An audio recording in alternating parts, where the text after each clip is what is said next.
Sir आजकल NEET में assertion reason और मेज द कॉलम आते हैं, तो सर इनमें काफी टाइम चला जाता है। एसर्शन रीजन में सर काफी मिस्टेक हो जाती है, और मेज द कॉलम में तो सर वो चार चार पूरे सॉल्व करके और फिर टिक करने में सर काफी टाइम कंज्यूम हो जाता है। तो सर कोई एमए लॉजिक दे दो, how to deal with sir, how to deal with maze the column and AR, how to deal with maze the column and AR sir. इसके लिए सर हमारे को कोई टिप्स दे दो सर,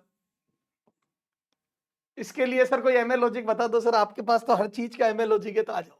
जैसे मैं ये नीट 2022 में आया हुआ मेज द कॉलम लेता हूं बेटा, ज्यादातर मेज द कॉलम में ये एमए लॉजिक लग जाएगा सर। कैसे? देखो इसमें काफी सारी क्वांटिटीज है। देखो gravitational constant, gravitational potential energy, potential और ग्रेविटेशनल इंटेंसिटी, यानी कि ग्रेविटेशनल फील्ड इंटेंसिटी। तो ये हो गया स्मॉल जी, ये हो गया ग्रेविटेशनल पोटेंशियल वी, ये हो गई ग्रेविटेशनल पोटेंशियल एनर्जी यू, और ये ग्रेविटेशनल कांस्टेंट। अब या तो चारों के डायमेंशनल फॉर्मूला निकाल के टिक करोगे तो बेटा ये तो 4 क्वेश्चन के बराबर हो गया। इन चारों को पूरा पूरा सॉल्व करके टिक करोगे तो ये तो एक में 4 क्वेश्चन हो गए, जबकि मार्क्स तो 4 नंबर दे रहा है, तो आपने तो बहुत 4 क्वेश्चन जितना टाइम वेस्ट कर दिया। अगर आप ये चारों सोल्व करके टिक करते हो तो बेटा आपसे बड़ा मूर्ख इस दुनिया में कोई नहीं। क्यों? क्योंकि आपने तो 4 क्वेश्चन सोल्व कर लिए।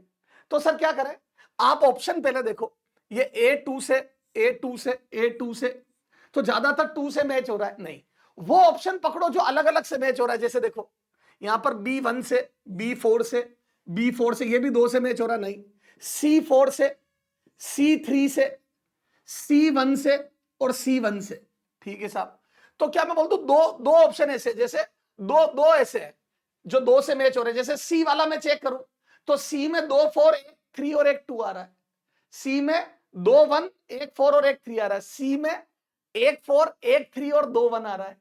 तो मैं सी वाला चेक करूंगा ऑप्शन, ठीक है, सी वाला चेक करूंगा। फिर सी में क्या है, एक एक एक में ये 1 वाला 2 में आ रहा है, तो सी चेक करते हैं। तो जैसे ही मैंने सी चेक करा, पोटेंशियल होता है वर्क अपॉन मास।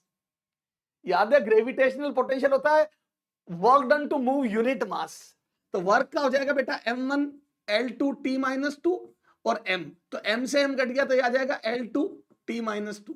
ये तो work done to move unit mass, तो L2 T-2, ये हो गया gravitational potential L2 T-2।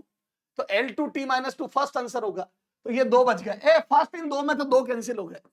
Yes sir, 2 option cancel हो गए। ठीक है सर, अब आ जाओ, अब देखते हैं सिंगल। अब देखो ये 2 ऑप्शन कैंसिल हो गए। ठीक है, अब ये 2 बचे, इन 2 में से चेक करना है तो अपन बी वाला चेक कर लेते हैं, है ना। पोटेंशियल एनर्जी, एनर्जी और वर्क सेम होता है तो m1 L2 T-2। एनर्जी और वर्क सेम होता है तो m1 L2 T-2। एनर्जी क्या होती है, कैपेसिटी ऑफ डूइंग वर्क, तो m1 L2 T-2। तो इसका आंसर आ जाएगा 4th। तो मैं बोल दूं ये आंसर सेकंड हो गया। ये देखो ये गलत हो गया।